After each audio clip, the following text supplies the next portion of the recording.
जय श्री राम। स्वागत है एक बार फिर से आपका हमारे चैनल जेपी घोषण। 154 एपिसोड हमने देखा तो देखा कि वो पूरा रिकैप सीन है, स्टार्टिंग से लेकर अभी तक जो जर्नी हमने शुरू की है और जहां तक पहुंचे हैं वो पूरा सीक्वेंस उसमें दिखाया गया। इससे एक चीज पता चल जाती है कि हम रामायण के मध्य भाग में पहुंच चुके हैं। इसीलिए इस एपिसोड को हम आगे स्विच कर देंगे, स्किप मार देंगे, जैसे एड मारा जाता है 5 सेकंड चला उसके बाद हमने स्किप मार दिया। अब 155 हम स्टार्ट करेंगे। पहले बात करते हैं पिछले एपिसोड में हमने देखा किस प्रकार से प्रभु श्री राम जी और लक्ष्मण जी के जाने के बाद वहां पर जब माता सीता को विलाप सुनाई देता है तो देखती है कौन इतना तेज विलाप कर रहा है। जाती है तो उनको देखने को मिलता है कि जिन असुरों का अंत हमारे प्रभु श्री राम जी और उनके देवर लक्ष्मण जी ने किया हुआ, उन्हीं की पत्नी विधवा पत्नी और उनके बच्चे आत्मदान करने के लिए जल समाधि लेने के लिए। देखिए कहीं ना कहीं बात तो सही है। असुर अपनी प्रवृत्ति के कारण शिकार कर रहे थे मनुष्यों, लेकिन असुरों की एक सीमा गंडक वन में निर्धारित की गई थी। महाभारत में असुरों को विश्व पितामह ने दंडक वन तक सीमित कर दिया।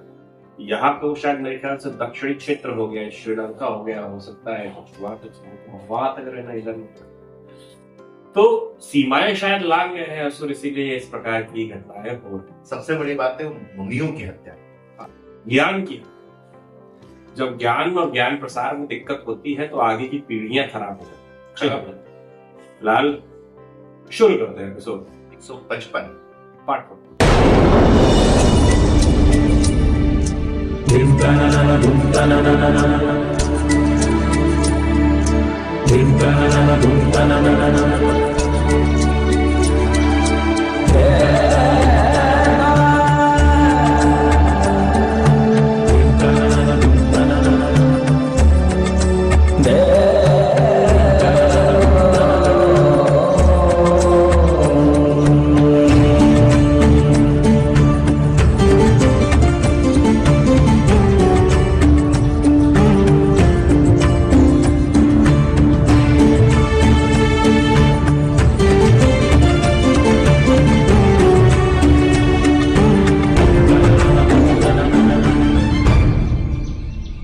हम सब आपका उपकार जीवन भर नहीं भूल पाए। आज आपके ही कारण हमारा ये गांव दोबारा बस रहा है। किंतु कोई असुर फिर से ना आक्रमण कर दे। आप लोग निश्चिंत होकर पंचवटी के इस ग्राम में निवास करें। अब आप सभी लोग पूर्णतः सुरक्षित हैं।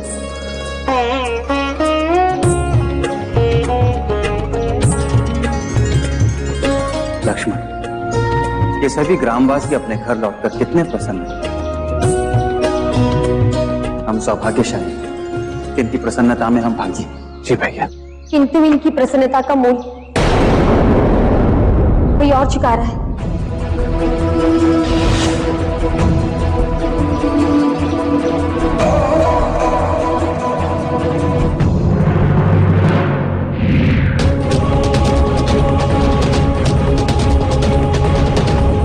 हनुमान, दंडित तो हमें तब करोगे जब हमें पकड़ पाओगे।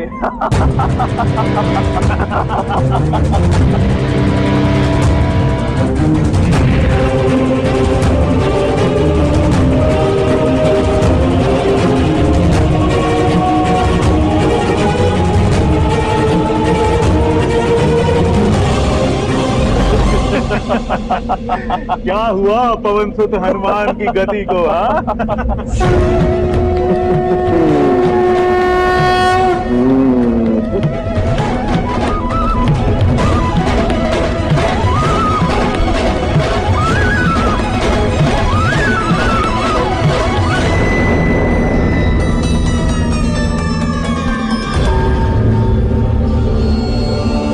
कहाँ गया?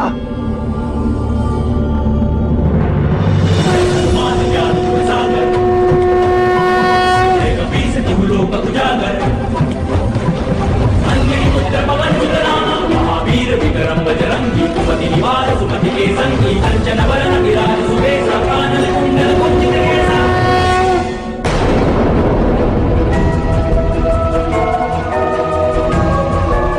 रघुनंदन, एक प्राणी के घर को उजाड़कर दूसरे प्राणी के घर को बसाना, क्या ये न्यायोचित है? नहीं सीते, ना ये धर्म है और ना ही न्यायोचित। किंतु आप किस बात से विचलित हैं? रघुनंदन, क्या ये सत्य नहीं कि आपने क्षत्रिय धर्म का पालन करने के लिए सहस्त्रों असुरों की हत्या की?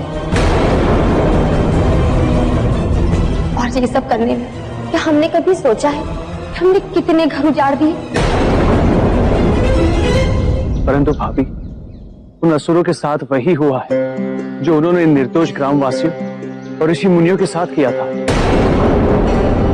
सीते, अपने आसपास देखिए कि वही ग्रामवासी जिनके निर्दोष परिवारों की हत्या कर दी गई और जिन्हें डर कर अपने घरों से पलायन करना पड़ा। तो आप ही बताइए, तो ऋषि मुनियों की निर्दोषों की हत्या कर उन्हें कष्ट पहुंचाए, उन्हें पीड़ा दे, प्राकृतिक नियमों का उल्लंघन कर, धर्म का नाश कर, उसे दंड देने में अनुचित क्या है सिद्धि? रघुनंदन, क्या आप ये विश्वास के साथ कह सकते हैं कि आपके टुनीर से निकले हुए प्रत्येक बाण ने मात्र अपराधी असुरों की ही हत्या की? या कुछ निर्दोष असुरों का वध भी आपके हाथों हुआ है? क्या उन निरपराध असुरों की हत्या के उत्तरदायी हम नहीं हैं? असुर और निरपराध,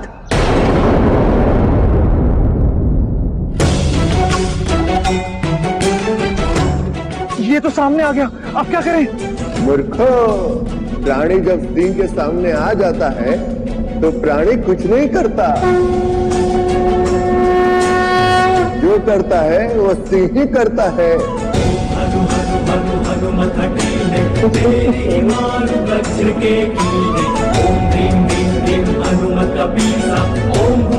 ज्ञान मोड़ो और भागो यहाँ से।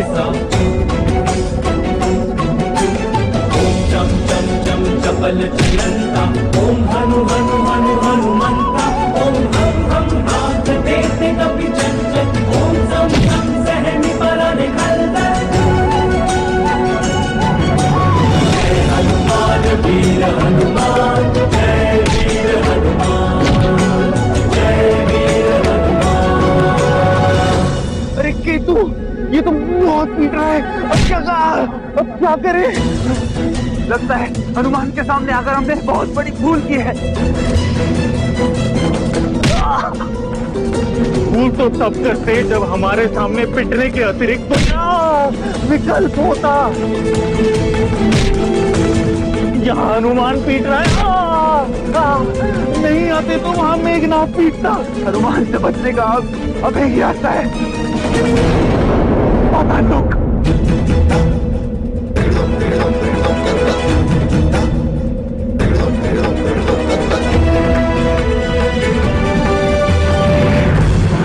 कुछ असुरों के अपराध के कारण समस्त असुरों को ही अपराधी मान लेना, ये कहां तक उचित है?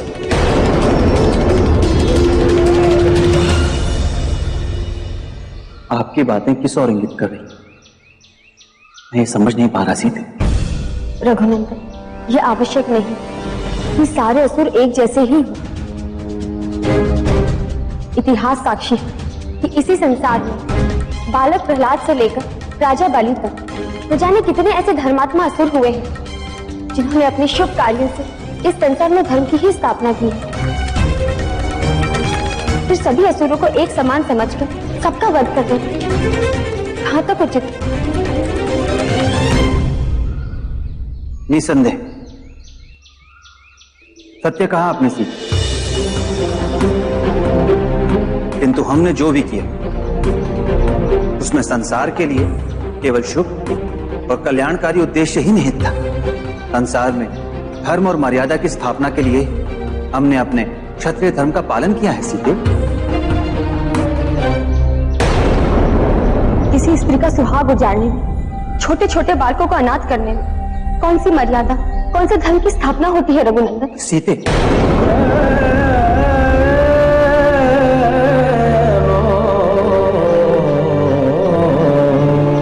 क्षमा। सीते, मैं नहीं जानता आप किस बात से इतनी उद्विग्न हैं,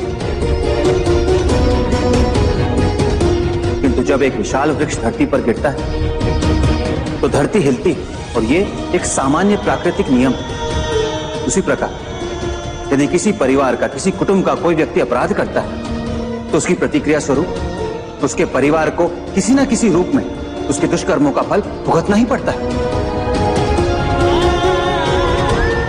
सीते, समाज, सभ्यता, संस्कृति, धर्म और मर्यादा की रक्षा के लिए ही हमने असुरों का संहार किया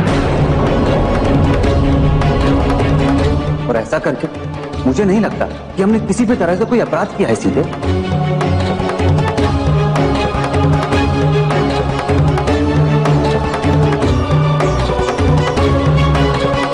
तो चलिए मेरे साथ, मैं दिखाती हूँ आपको कि हमने क्या अपराध किया है।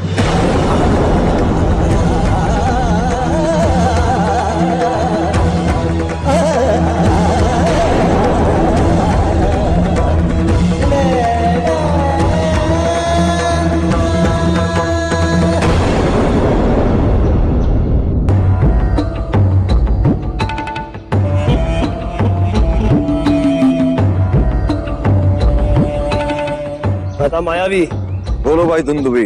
तो सोचा कैसे मारेंगे हम बाली और सुग्रीव को? अली के सामने जाते ही हमारा बल भी आधा हो जाएगा।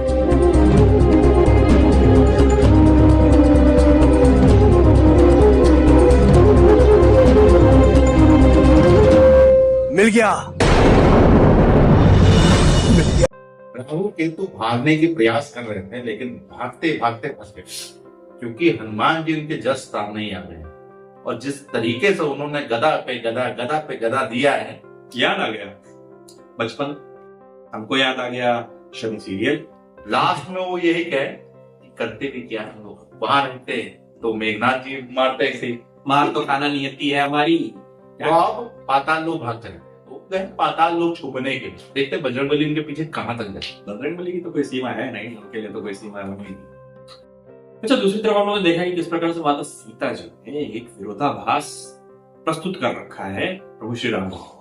वो विरोधाभास ये है कि यदि आप किसी का वध करें तो उनके परिवारजनों की सेवा किस प्रकार से हो, क्योंकि उसके उसी कृत्य से उसका परिवार चल रहा है। तो अगर ऐसे कृत्य करने वालों को मार दे रहे हैं तो उनके बच्चों का, उनकी बीवियों का क्या हो? और क्या सभी राक्षस दोषी हैं? जैसा कि उन्होंने हिरण्यकशिपु के यहाँ जन्म लिए प्रहलाद का भी जिक्र किया। प्रभु श्री राम जी ने उनसे कहा कि वो मुनि और ऋषिवर को मार रहे थे, तो उनके बालकों का क्या था? तो यदि उनके पिता ऐसा कृत्य करेंगे और जब उनके ऐसे कृत्य करने से जो सुख भोगा है उनकी पत्नी और बच्चों ने, तो दुख भी तो वही होगा। देखिए, इसी को कहते हैं परिवार। यही परिवार के कारण जो आपके पास संकट आता है या आपके कारण जो परिवार के पास संकट आता है, दोनों एक दूसरे के ऊपर परस्पर आधारित है। आपका कोई भी कार्य आपके परिवार को आहत करेगा तो परिवार का भी कोई कार्य आपको आहत अवश्य है।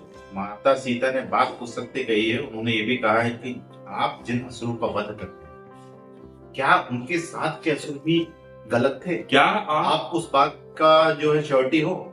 क्या आपके तुनीर से निकला प्रत्येक बाण अपराधियों के लिए था? लेके जा रहे हैं सीता जी, देखते हैं आप प्रभु श्री राम जी को क्या दिखाती हैं और किस प्रकार से कन्वर्स कर पाते हैं और किस प्रकार से उस समस्या का हल प्रभु श्री राम निकालते हैं। तो ये सब जानने के लिए हमें चलना पड़ेगा अगले एपिसोड में। फिलहाल इस एपिसोड को करते हैं समाप्त। ठीक है, मिलेंगे नए एपिसोड तक के राधे राधे।